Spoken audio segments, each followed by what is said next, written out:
If you've been online lately, you've probably heard that running a business is super easy and anyone can do it. Well, that's complete nonsense. We're here to share with you the real world of entrepreneurship. Welcome to I Can't Hustle Any Harder Than This.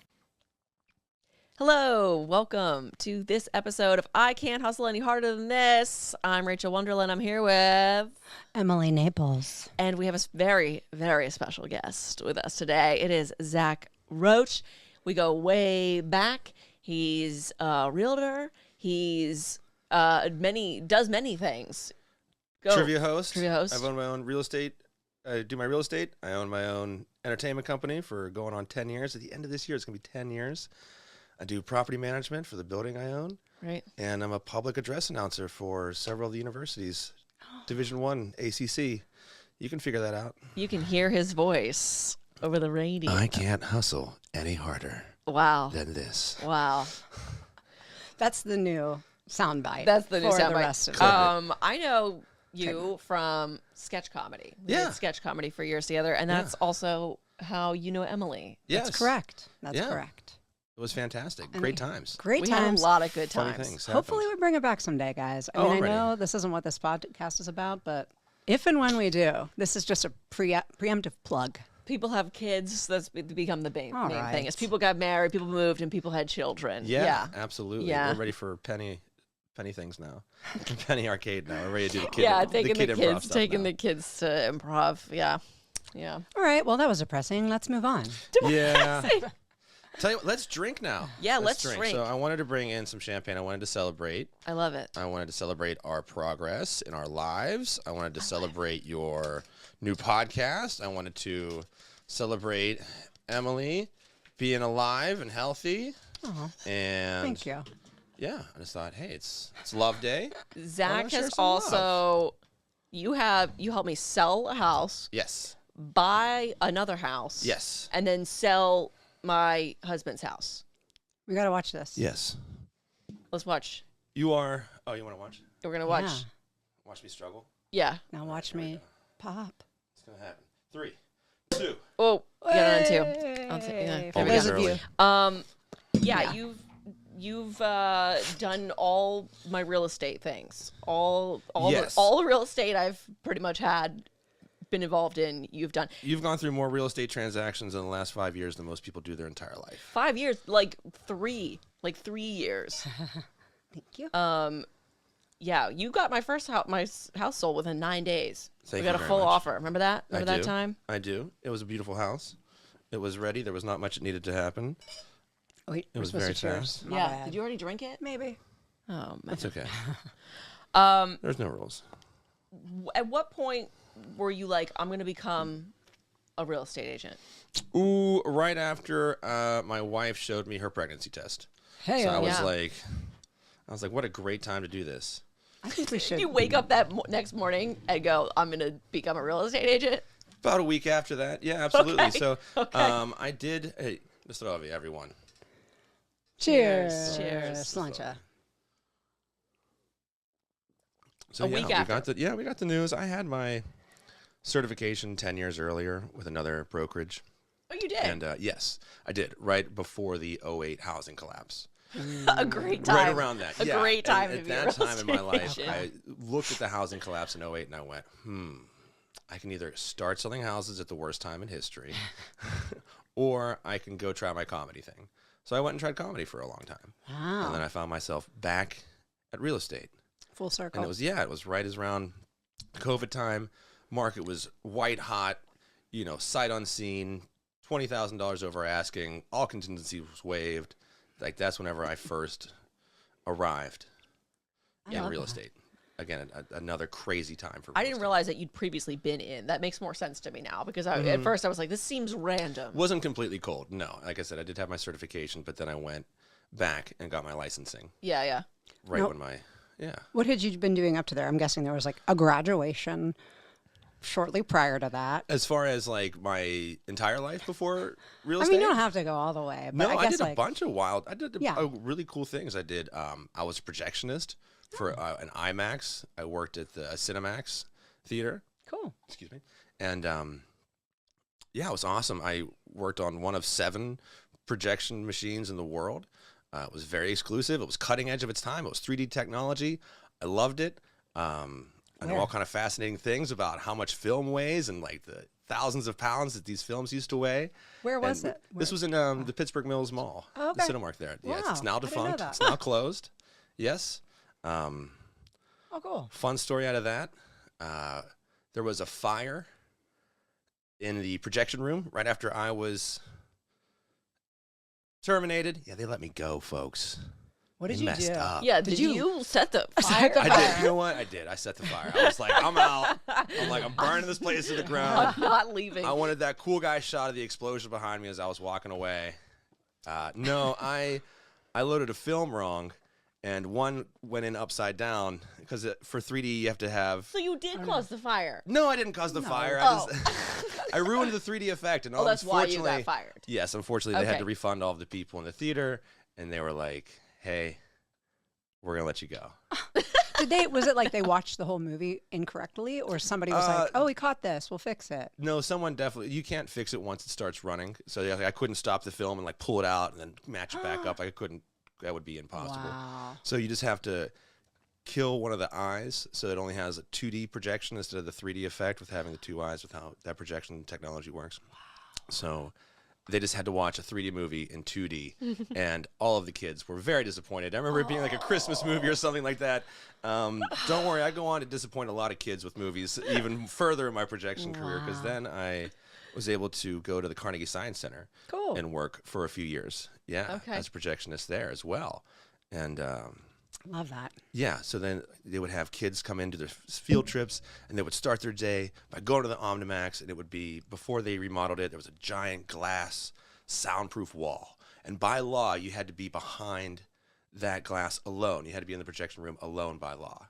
So you got kind of crazy in there being alone all day. Yeah. And no one could hear you. You could be in there and scream as loud as you wanted, and no one could hear you. And from me to you, you would be watching me load the film into the machine, and you couldn't hear what I was saying about you. That's crazy. And this was pre like smartphone, Oh yeah, so absolutely. like you really couldn't occupy yourself the way we can right? today. No, absolutely not. I remember having they had an old VHS tape set up in the back that you could put VHS tapes in it and watch. Wow. It was So then, what It was a lot. next?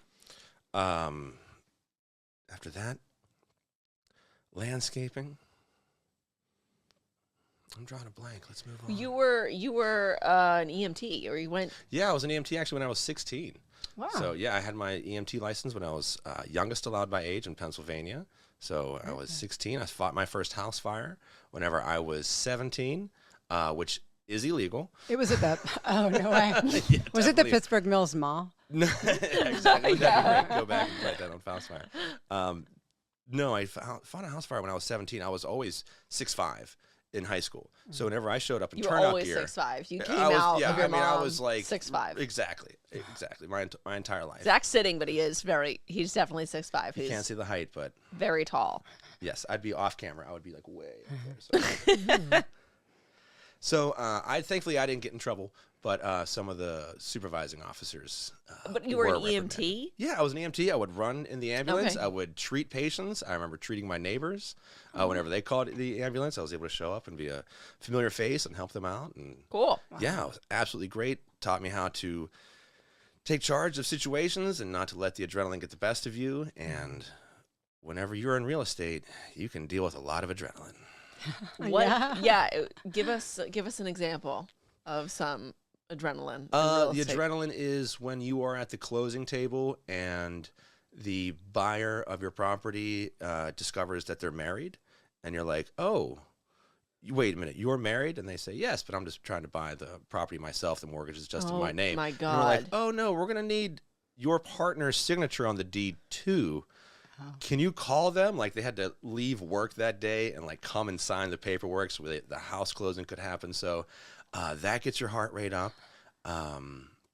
This has only happened once, but if the closing company gets the check amounts wrong, they have to make several phone calls and get new checks issued, or everyone has to come back for another day and get the correct things issued out. So. That closing table is awkward as hell too. It can be. It's awkward. It can like you're be. sitting across from people and you're like, hello. Right.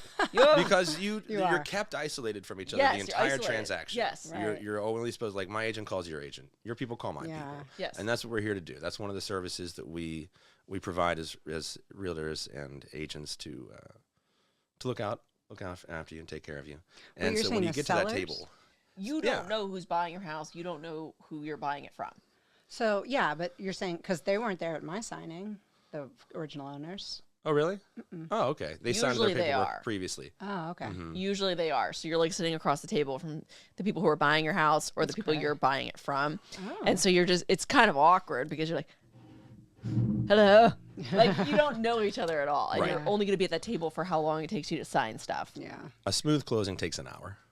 You're there for 1 hour. Make some Signing a lot of- nice pleasantries. And I always tell my people, like, don't talk about the house. Because all of a sudden, what's going to happen is that when they go to the house, the first thing that's going to happen is that the neighbors are going to come over. Hey, I just saw you bought the house, huh? Go, oh, yeah. So-and-so died in it in 78, and it was really sad, and the family had to move, and then these other people came in. They bought it in 86, and then they got laid off from the steel mill. So then their kids came back in 99 and bought it. You're going to get the whole history Yeah. of everything. Yeah. The neighbors are going to come and tell you about everything. You don't Yeah. have to worry about that. How what's the like buy to sell ratio in your line of business? I don't know like a ton of. So as far as like what clients I like to represent, I Yeah. do enjoy representing buyers more. Okay. I feel like sometimes it is a bit more work. It's more footwork. You're getting around the city more. You're doing more research. You're looking at more properties. You've got to kiss a lot of frogs before you find the prince and Yeah. to find that right house for someone. So that is kind of more footwork. And on the listing side, you're at the same address every Sunday. Like, this is it. This is where it is. You come tell me if you like it or not. So that's why listing can be sometimes a little bit easier in that sense. Gotcha. But yeah, I enjoy working with first-time buyers. I really do. Zach found the house I'm in now. When I looked at it online, we looked at it and we're like, hell no. No. And Zach's like, no, this is the house. Like, he wouldn't let it go. Like, he was like, I'm telling you, like, this is the house. And I was like, Zach, shut up. This is not the house. And he's like, no, this is the house. And to appease him, I was like, fine. We'll come look at this house. And I remember being like, saying to Ron, like, Zach won't let this house go. We gotta go look at it. He won't leave me alone about this house. He thinks this is the house. It's not the house. And we showed up and I was like, this might actually be the house. And you were like, my told you God. so. I was like, oh. This house is beautiful. I was like, Zach's pretty good at this. Ah, Zach's shucks. pretty good at this. Real fast, in my defense, she described what's called steering, which is an illegal practice in real estate. I did not steer her into this house. We did look at every single house in the market that she did. wanted to. And then I said, please, let's go look at the last house Yes. in the market. Yes. And then I was right that it was. You were right. It was a beautiful house. Yes. That I was right. Cool. No, every house I wanted to look at, Zach was like, all right, we'll look at it. Right. And we looked at Yes. a ton. Yes, because And that's we were really getting very important. discouraged. Realtors cannot tell you where you should live. You have to tell a realtor where you want to live. Yeah. They can help you find areas. They can help you explore. They can show you properties all over the area, which they should and they're encouraged to. Yeah. But as far as like specifics, like I want to live here in this borough, or I want to live in this far away from work. So that is something that you have to tell your realtor. Absolutely. There's a lot of law in place around that. Now, you were originally, you said you were like looking into the realty biz Yeah. and then changed your mind and then came back to it. Like, I guess I want to learn a little bit more about that. Like, were you not ready or were there other things in The housing crash. the Yeah, crash? the 08 crash, Okay. and I wanted to go do comedy. So I really wanted to take some So time. that was, like, the two for- Yeah, I was just like, I really wanted to go and pursue comedy. Yeah, it was my number one love for a while. I mean, I know we're talking about realty. Still is. But I Still do love want to comedy. hear how the comedy thing. How the exactly? comedy's going? what March was it? 1st, All Saints Brewery in Greensburg. Come see some amazing comics. I'll be your host. Oh. We have I didn't know a that. lovely Shannon Norman locked Oh, up yeah. doing the headline. Excellent. Yeah. And it's going to start around 8 p.m. Tickets available. Nice. Yeah. That's Would how you like some- comedy's oh, going. you're You so want freshened good. up? Yeah. You're still all right? Well, and then you found out Steph was pregnant, and you were like, Yes. okay, I guess it's time to go ahead and become a real estate agent.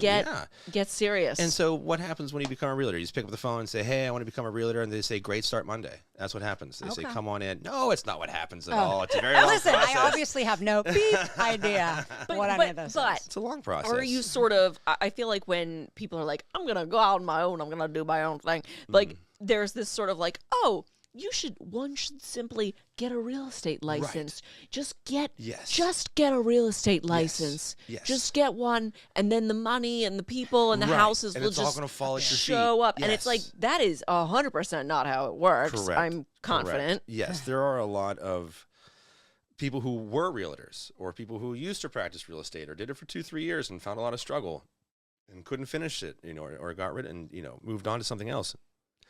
Because it's a lot of investment up front. People don't talk about the onboarding practice. You have 6 months of classes. You pay for the classes. Now, sometimes you get reimbursed by your broker. In person?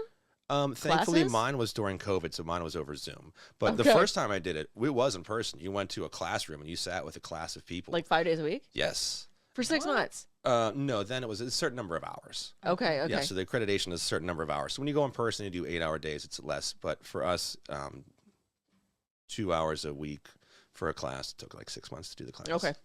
How long did it take when it was in person? 3 weeks. Okay. Same number of hours. I'm just thinking. Yeah. Okay. If you're It's taking time. off work, Yes. but That's a lot of It's a lot upfront of time. time. So you're paying for the classes up front. Sometimes you get reimbursed by your broker. Then you have to buy the books. You have to buy the book, of course. That's one thing. And then you'll get hit with study guides. People want to sell study guides to you. People want to sell test prep package kits to you. So you're always getting sold. Yeah. And that stays with you even after you're a real estate agent. You get solicited by so many people. Like, who is selling these? Like other real estate agents? Other real estate companies. People that these companies are designed just to sell people going through the realtor certification process. Oh, wow. People, once you become a realtor, I'll get emails every day for lead generation. Buy leads off of us. Buy contact management software off of us. Buy your ads off of us. Run internet ads. Run Hulu ads. Run streaming ads. Run print ads. Run online magazine ads. Have you done any of that? Not for myself. No, I have not started to market Zach Roach. I've done it for my properties. I've done it for properties that I've represented. Of course, I'll push it in front of eyeballs. Right. I'll be a really good realtor and make sure I drive that content for you. Yeah. But I have been very thankful. But you are going to see me pushing some Hulu ads. I looked into that. I think that's going to be pretty cool to see people see me. I mean, in between your shows and things like that. You got me as a client just by knowing, but by me knowing you, and that's your number one way of getting clients is through your sphere of influence. You're going to have to go out and push out to people that you know that you're a realtor, and that's a lot of when you're first starting. That's all you have because you've just paid for your class, you paid for your books, you paid for your study guide.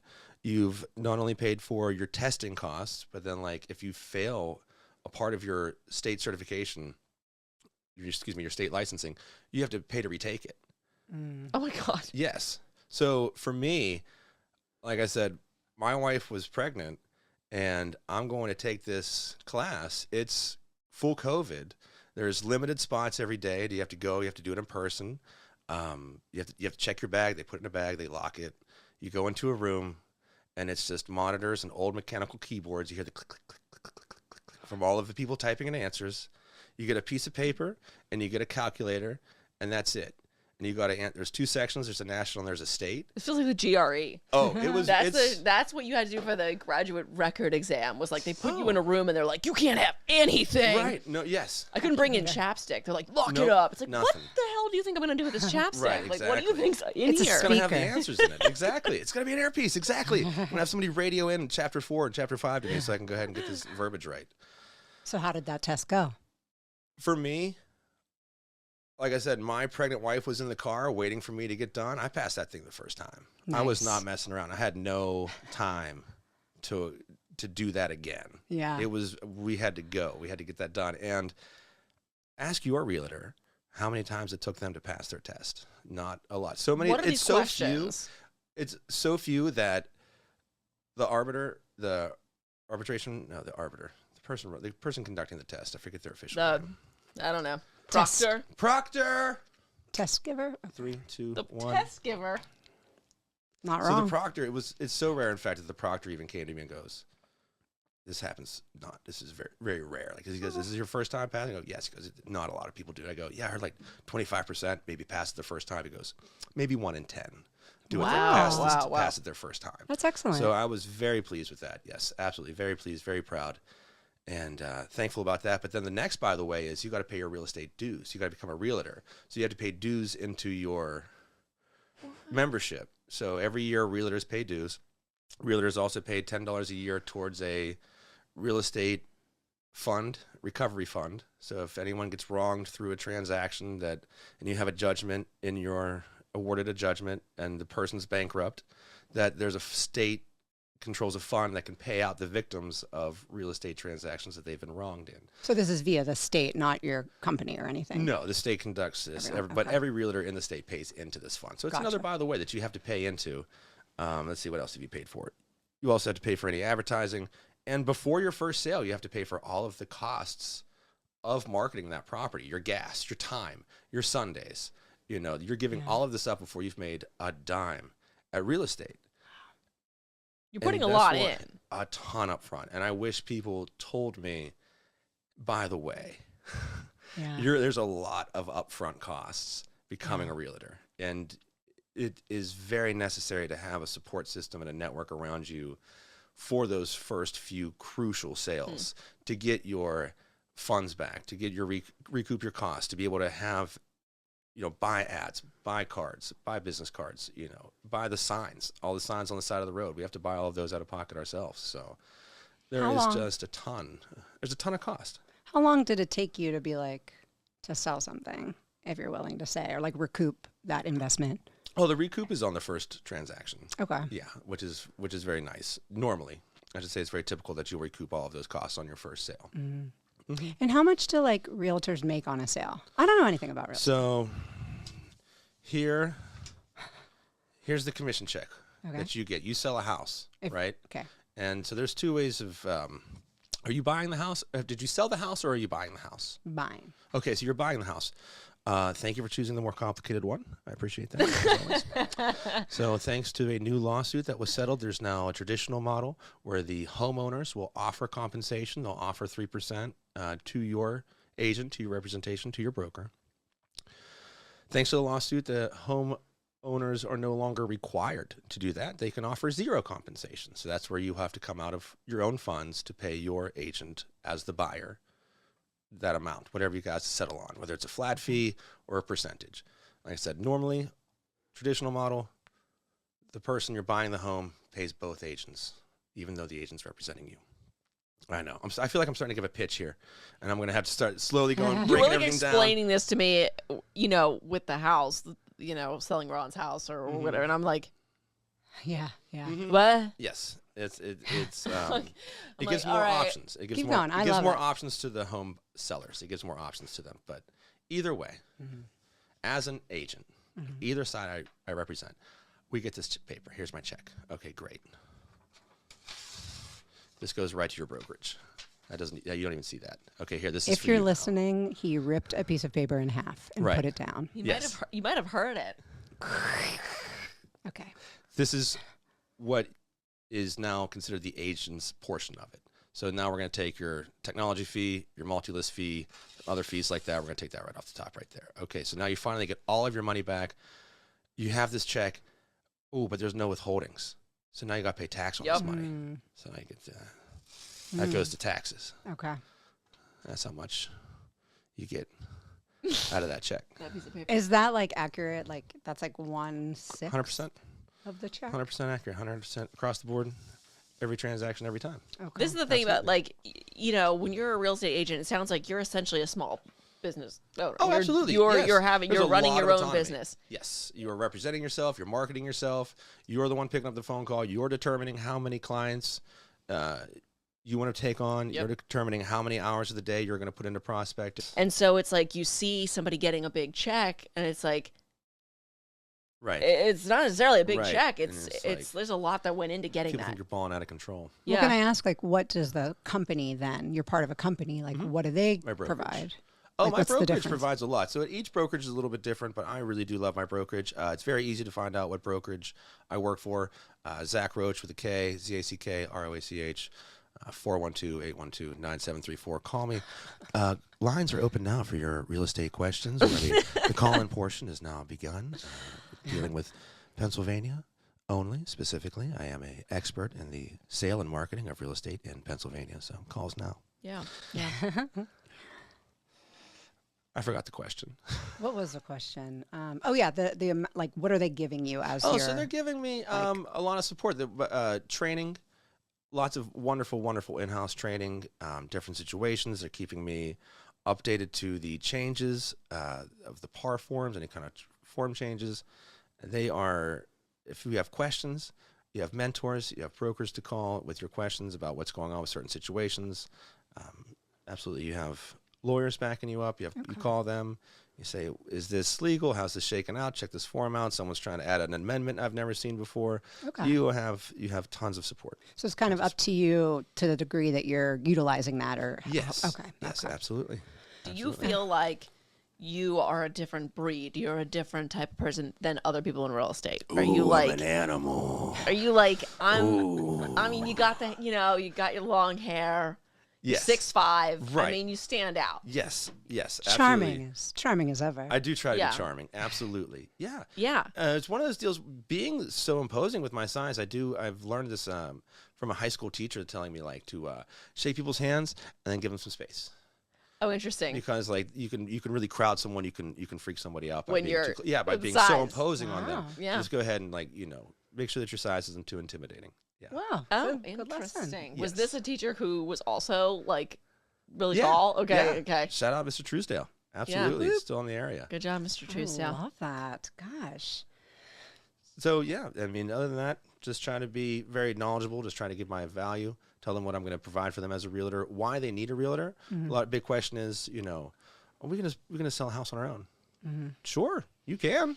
You can Don't do it. right. You can write up if it can be on yellow pad legal paper. Yeah. And you can have an agreement written up and try to run it that way if you know what you're really doing. Yeah. But why not have an expert fighting for you, looking out for you, giving you the options that you're unaware of, and that has a team that supports them as well. Mm-hmm. Mm-hmm. Well, I've known people who are like, I'm just going to, we'll just go through an arbitrator to get divorced. And it's like, yo, don't do it. Like, we're like, oh, we're just going to do this ourselves. It's like, Yeah. what? Right. That's a Then lot that's of where you get- paperwork. and that's where the sharks come out. Mm-hmm. There's a Yeah. lot of people out there that are willing to take advantage of you. Mm-hmm. I don't know if you know that or not, but there's a lot of scams out there right now. There's a lot of hot new scams that people can get taken advantage of, and the importance of having an expert is paramount. Mm-hmm. Thank you for being here. Thanks Thank for you for being here, having me. Zach. I look All forward to hearing right. from everybody. Yes. Thank you. Bye, everyone. Thank you so much.